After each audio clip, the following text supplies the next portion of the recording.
ಯುವತಿಗೆ ಕಿರುಕುಳ ನೀಡಿದ ಆರೋಪದ ಮೇಲೆ ಒಬ್ಬ ಯುವಕನಿಗೆ ಸಾರ್ವಜನಿಕರು ಥಳಿಸಿರುವ ಘಟನೆ ನಡೆದಿದೆ. ಎಲ್ಲಿ ಏನು ಅಂತ ತೋರಿಸ್ತೀವಿ ನೋಡಿ. ಹೌದು, ಹುಬ್ಬಳ್ಳಿಯ ವಿದ್ಯಾನಗರ ಪ್ರದೇಶದಲ್ಲಿ ಯುವತಿಗೆ ನಿರಂತರವಾಗಿ ಮಾನಸಿಕ ಕಿರುಕುಳ ನೀಡುತ್ತಿದ್ದಾನೆಂಬ ಆರೋಪ ಕೇಳಿಬಂದಿದೆ.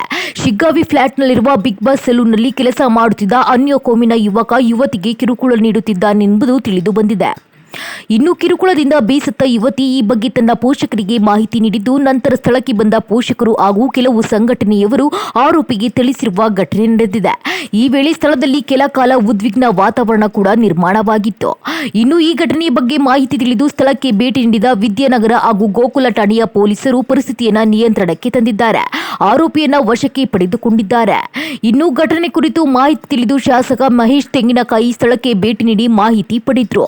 ಈ ಪ್ರಕರಣದ ಬಗ್ಗೆ ಪೊಲೀಸರು ತನಿಖೆ ಮುಂದುವರೆಸಿದ್ದಾರೆ. ಒಟ್ಟಿನಲ್ಲಿ ಯುವತಿಗೆ ಕಿರುಕುಳ ಆರೋಪ ಮತ್ತು ಸಾರ್ವಜನಿಕರ ಕೈಯಲ್ಲಿ ನಡೆದ ಥಳಿತ ಪ್ರಕರಣವು ನಗರದಲ್ಲಿ ಚರ್ಚೆಗೆ ಗ್ರಾಸವಾಗಿದ್ದು, ಪೊಲೀಸರು ಹೆಚ್ಚಿನ ತನಿಖೆ ನಡೆಸುತ್ತಿದ್ದಾರೆ.